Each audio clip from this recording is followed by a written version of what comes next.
Hi friends, today I'm going to be critiquing some of the recent horror fiction novels that I've read, and I'm going to be answering the most important question, were they scary though?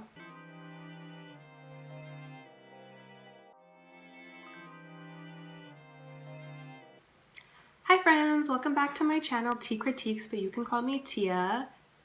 I review books, I review movies, specifically horror and thriller films. So if you like either of those things, please subscribe below so you don't miss any of my future videos.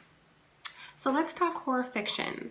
I gotta admit, I don't generally read horror fiction. The reason that I bought these books was because I am a writer. I just recently graduated university with a Bachelor of Arts degree, yay me. And I really have a couple of horror stories brewing in my mind that I want to get out. And so I needed to read horror fiction if I was going to start writing horror fiction. The best advice I got from one of my creative writing professors was that if you want to become a better writer, you need to read a diverse range of books from a diverse range of writers. So if I was going to write horror fiction, I needed to read horror fiction for education and for inspiration. I really wanted to learn how to make words scary on the page. I really wanted to learn how to build suspense on the page, and neither of these things are easy to do. So through my research, I picked up a couple of books. This is the book, these are the books I'm going to be reviewing. The struggle is real. These are the books I'm going to be reviewing. I mean, I could have done the most obvious thing and just bought a bunch of Stephen King novels, but I wanted to veer away from the most obvious choice and buy a bunch of different books from different authors. So this is the first book I'm going to be critiquing. I can't really see because it's so bright, but let's do a close-up. All right. Henry James's The Turn of the Screw. For those of you who don't know, this is the inspiration for the Netflix show The Haunting of Bly Manor. The Haunting of Hill House, the first season, was so good. It was terrifying. I watched it 3 times and each time I was scared. Also, the storytelling is phenomenal and the cinematography is beautiful and the characterizations is just wonderful. So I was really excited for the second season, The Haunting of Bly Manor, and when I found out that it was inspired by Henry James's novella, I had to pick it up. I really wanted to read it before I watched the show, just to see like how they were inspired and how they changed it up. But I gotta say, this novella frustrated me more than anything else. So let's start with a synopsis of the novella. A governess is hired by an uncle of a nephew and a niece. He hires her to go live on Bly Manor and take care of the children. The uncle is kind of a prick and literally tells the governess, do not contact me unless it is a life or death emergency. So when she arrives on Bly Manor, she's met by Mrs. Gross, who is the housekeeper, and then eventually the 2 children, Miles and Flora. These children are consistently narrated as exceptional, beautiful, and extraordinary, so she's really excited and she thinks that she's just going to have like a wonderful time. But then things start happening and she suspects that the house is haunted, and not only that, that the children are in cahoots with these ghosts. After confiding in Mrs. Gross about what she suspects, she learns about the governess before her, Mrs. Jessel, and also about a past valet named Peter Quaint, and she learns that they had a really strange relationship with Flora and Miles while they were still living. They are now dead, and so she suspects that those are the 2 ghosts that are haunting the children and the house. It's kind of like a typical kind of haunted house type of story, but this was written in 1889, so although it might seem typical now, back then it was one of the first of its kind. Why didn't I like it? Well, Henry James is obsessed with run-on sentences. Run-on sentences are sentences that are full of comma splices, no period, and just go on and on and on and on. So there are a lot of those in this story, which made it very confusing, very breathless, and very claustrophobic to read.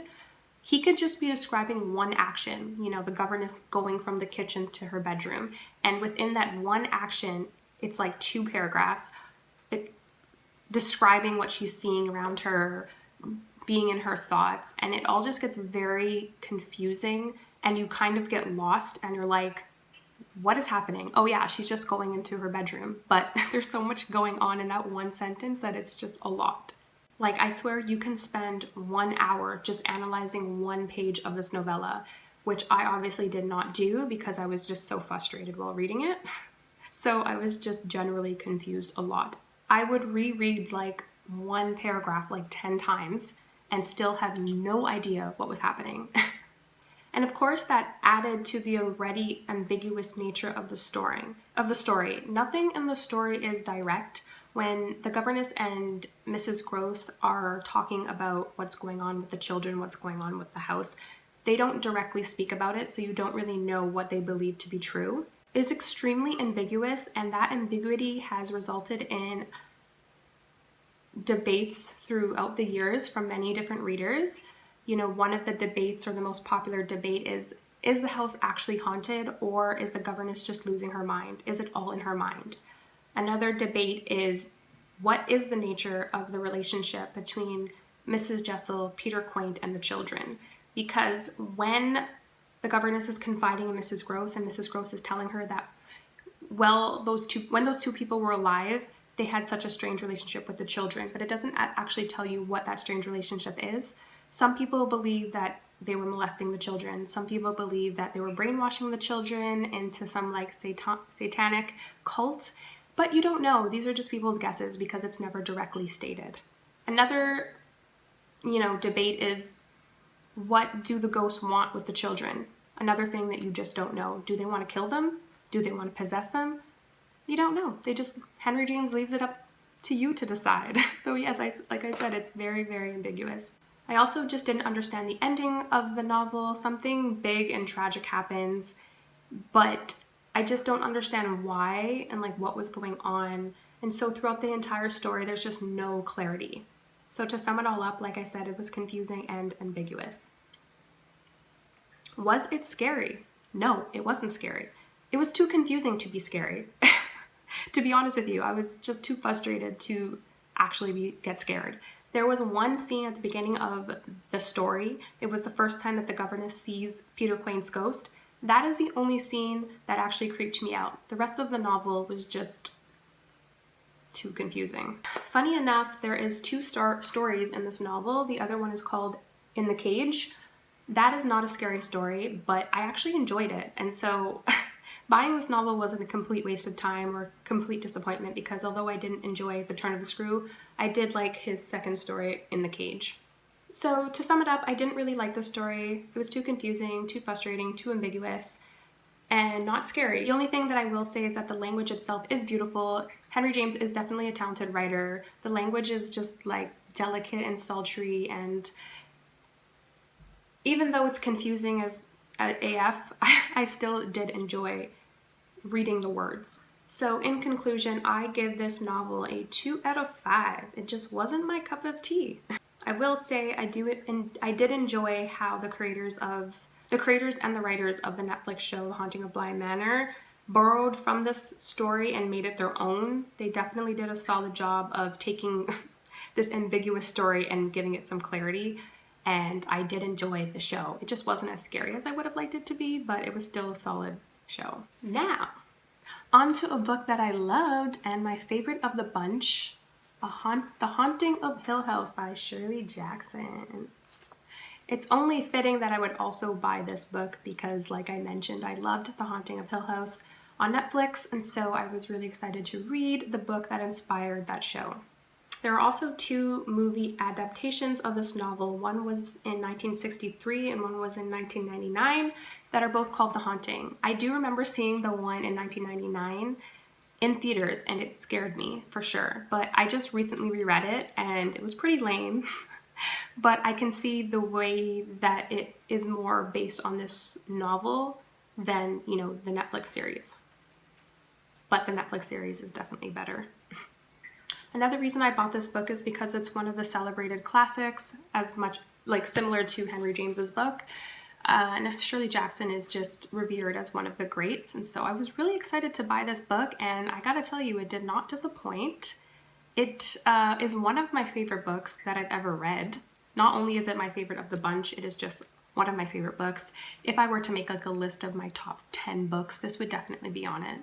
So let's start with a synopsis of the novel. Dr. Montage contacts a group of people to join him at Hill House. He wants to prove that it is in fact haunted. Through his research, he has read about some recorded instances of hauntings in this house, so he believes it's haunted, and he contacts all these people to come join him. He is joined by Eleanor, the main character, another woman character, Theodora, and the heir of the house, Luke. They experience some happenings in the house, banging on the walls, hearing voices, a cold spot that can't be explained, and the house itself is essentially built to be some sort of maze. Then Eleanor starts acting strange, and although they want her to leave because of the way the house is affecting her, she starts to truly believe that Hill House is her home and she doesn't want to leave. Why did I love this novel? Well, I really love the main character, Eleanor. She is a lonely woman who spent the majority of her adult life caring for her sick mother. And once her mother dies, she's really looking forward to starting her life. And when she gets invited to join them at Hill House, she's super excited about it. She looks at it as like this wonderful journey and a long-awaited adventure. She definitely has a Anne of Green Gables kind of imagination, and so I definitely enjoyed being in her head, well, up until she starts to lose her mind. So, similar to the governess in The Turn of the Screw, you don't really know if what's happening in the house is all just the main character losing their mind or their sense of reality, or if in fact the house is haunted. The difference is this book is not confusing and The Turn of the Screw was. What I really appreciated about it was there's that debate. Is Eleanor losing her mind, or is the house actually haunted? You could actually read the novel both ways and still completely enjoy the story. And that tells you that it's a solid story. I could read it and think the house is haunted and still be creeped out and scared. I could read it believing that Eleanor's just losing her mind and still be creeped out and scared. I also just really enjoyed Jackson's writing. It was such a thrill to read. The dialogue between the characters is full of wit and humor. The characterization is solid, so much so that they felt like real people. The descriptions of the house and of the grounds made me feel like I was there with them. And the storytelling was just like delicious. And I consumed this book and I just enjoyed every bite of it.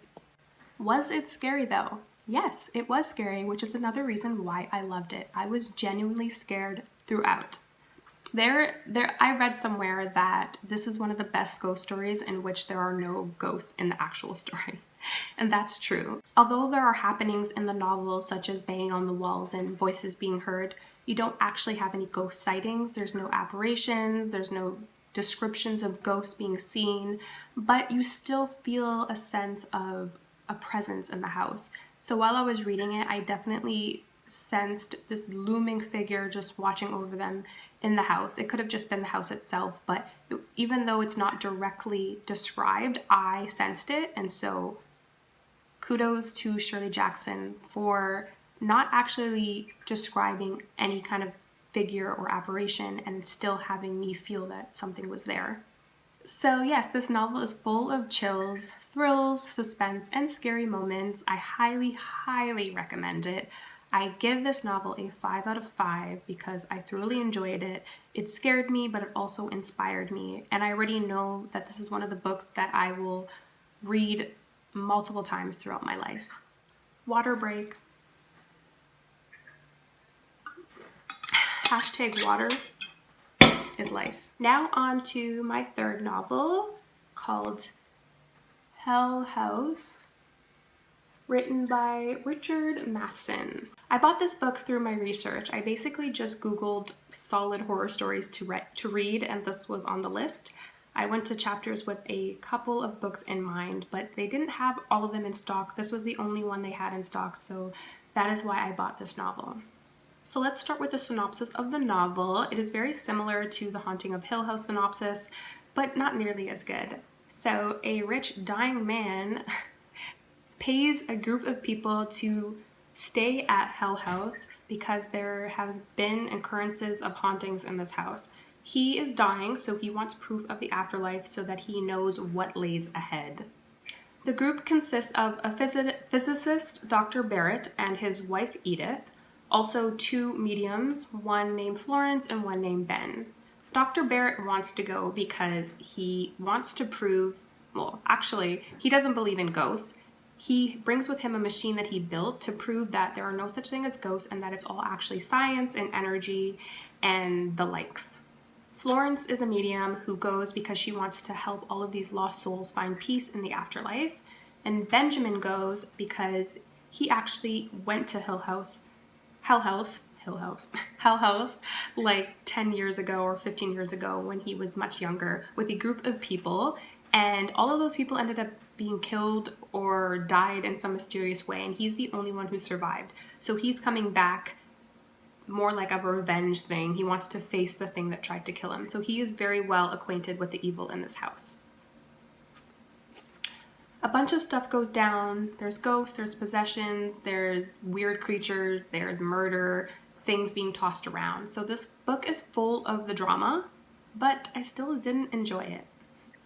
Why didn't I enjoy this book? Well, first of all, the story itself was kind of meh. When you learn about the history of the ghost, it's just not that interesting. It's like the author just wanted to create the most evil ghost he can think of. So Velasquez is the man who built and created this house. He was also the leader of a sex cult. And it turns more sinister because the sex cult actually becomes this satanic, tortured, cannibalistic cult. They live there, they die there, and that is why it is called Hell House. So the story itself just wasn't captivating. I didn't really care for the ghost. It was just kind of meh. Also, I felt the characters themselves were kind of foolish and annoying. Like Dr. Barrett, for example, who doesn't believe in the supernatural, even when he is put in situations where he is dealing with actual supernatural beings, he still refuses to believe that the house is haunted. And it's like, I don't understand that. He's a very smart man, but he still refuses to believe it even when he sees it. Also, Florence, who is a medium, wants to help the lost souls find peace. She continues to make really foolish and stupid decisions that actually harm her. And it just didn't make sense for someone who was this, who had this much experience dealing with the undead for her to continually put herself in situations that harm her. So I wasn't really rooting for any of the characters in this novel, which is never good. I just didn't care what happened to them. I didn't care if they got hurt. I didn't care if they died because they were just all really foolish and just continued to make really foolish decisions. Another reason I didn't like this book is because I didn't like that Richard Matheson over-sexualized the women characters in the novel. Now, Richard Matheson is a well-known, well-respected author of horror, fantasy, and science fiction. And I mean, he wrote the novel I Am Legend. I never read that novel, but I did watch the movie with Will Smith, which was fantastic. And so he actually is the one that wrote that novel. He's clearly a really talented writer. And even Stephen King loved this book. If you see at the back, there is a little quote from Stephen King.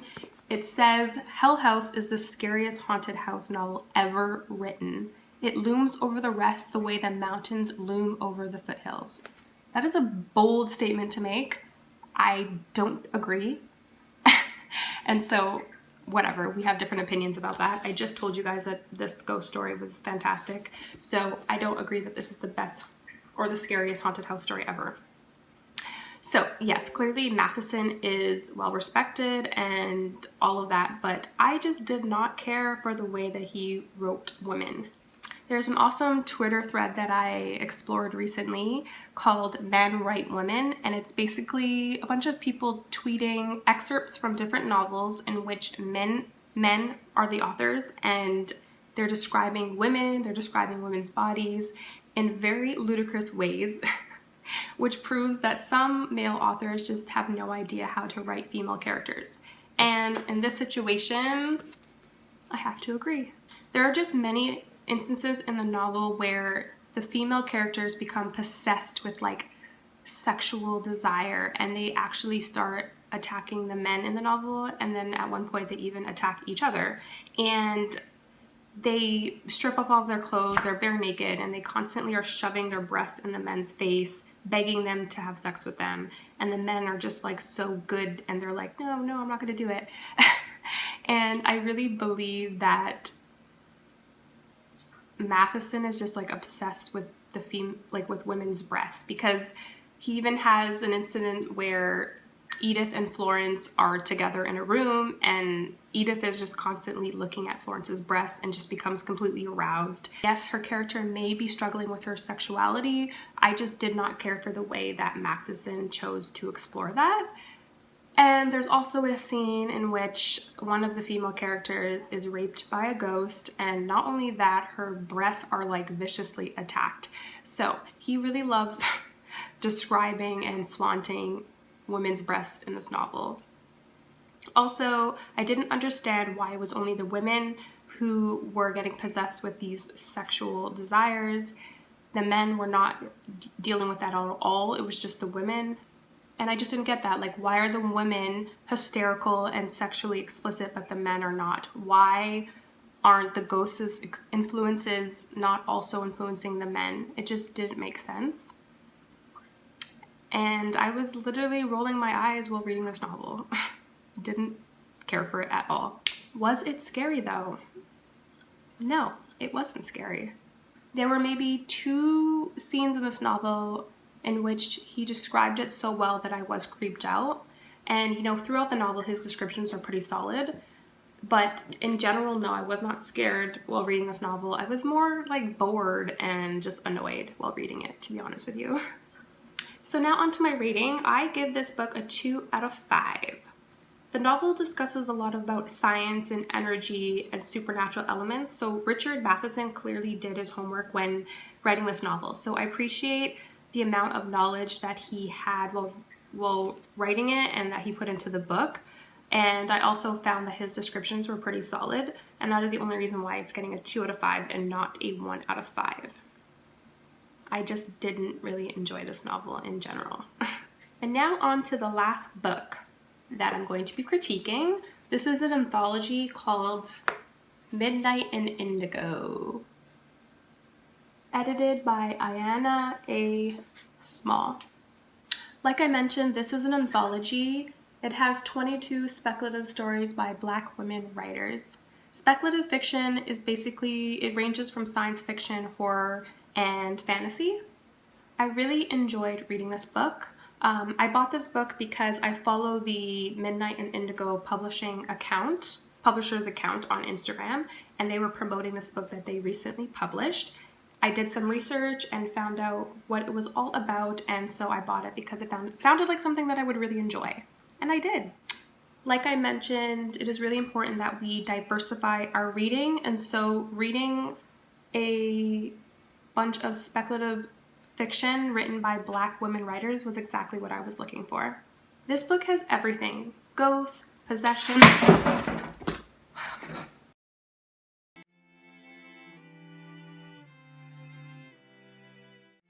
This book has everything: ghosts, possessions, strange creatures, zombies, dystopic and apocalyptic stories, and even people with superpowers. And it's all told in like the POV of Black characters, which I really appreciated. Some of the stories are allegorical, some of them are just coming of age, some of them are about, you know, forgiveness and resistance and love. It's just full of everything you can imagine, and so that is why I really enjoyed this novel. Because it's a bunch of different stories, I can't really get into like the synopsis to describe it, but I'll just tell you guys some of the stories that I really liked, and so you guys can kind of get an idea of what is in this book. One of the stories I loved is called Vessel, and it's a story that follows a mother who journeys in the middle of the night to search for her missing daughter. I really like this story because it shocked me. And it had such vivid descriptions and a solid supernatural element. The one I liked was called But a Little Lightning Usually Remains. I can't really get into why I love that story so much because I will definitely be giving away spoilers, but it does have somewhat of a apocalyptic story, but it's with such a unique idea and an exceptional narrative structure. Another one I liked was called The Guardian, and it has one of the most shocking, twisted endings that I've ever read. Another one called Lay Me Down to Sleep was like a feminist tale that was unsettling yet heart-wrenching, and it truly, truly affected me. You Without Me was one of the ones that creeped me out the most. It was creepy, it was dark, it was twisted, but it was also full of love, and it was really a story about forgiveness, but it was just like a solid story from beginning to end. Another story I really liked was called The Warden of a Wilting Woman. This one was really interesting because it was a reimagining of the famous feminist short story called The Yellow Wallpaper, written by Charlotte Perkins Gilman. That story in itself is creepy and fantastic, and a story about a woman's liberation from the patriarchy. And this reimagining was actually told in the POV of the husband, and I just really liked what she did with it. Solid. Lastly, one of the most interesting stories was called The Wishing Well off Fordham Road. This has got to be one of the most bizarre stories I read. It's about a creature in a wishing well, or in a wishing pond more so, granting wishes for the residents, and it's twisted and unusual and has an interesting ending, and it just captivated me from beginning to end. Like, I thought that would make a really good movie, but then again, there are many stories in this anthology that I thought would make really good movies. I could literally go through every single one of these stories and just tell you why I love them, but I don't have the time for that. So, and I want to leave a little, mystery. So I just picked a few that I really liked and stood out so that you guys can kind of understand what this book entails. I give this anthology a 5 out of 5. I highly, highly recommend it. Like I've mentioned, you guys, we need to diversify our reading. So if you want to support an independent publishing house, if you want to support an independent publishing house that is owned and created by a Black woman, if you want to support a group of Black women writers who are writing speculative fiction, then I think you should buy this book because it's solid. And I will provide a link below to the Midnight and Indigo website. The site also publishes online, so not the ones that are in this book, but there are some short stories and essays written by Black women writers on the site that you could read, so you can kind of get an idea of what the publishing house is all about. So yes, you should definitely check out that website and also buy this book. Alright guys, so just a little recap. These two, no, not so much.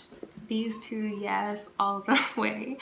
Solid books, definitely recommend buying them. In my opinion, horror fiction should have a solid story, compelling and multifaceted characters, suspense, and strong enough descriptions that are not cluttered so that you can visualize the ghosts or the atmosphere or the creatures that you're describing and therefore actually scare your readers. From reading all 4 of these novels, I can see that writing horror fiction is not easy, but it's definitely possible, and I was definitely inspired and learned a great deal from reading all 4 of these books. So I'm really excited to get into writing horror fiction. Alright friends, comment below if you have any questions or if you have any horror fiction books that you want to recommend to me. And until next time, bye!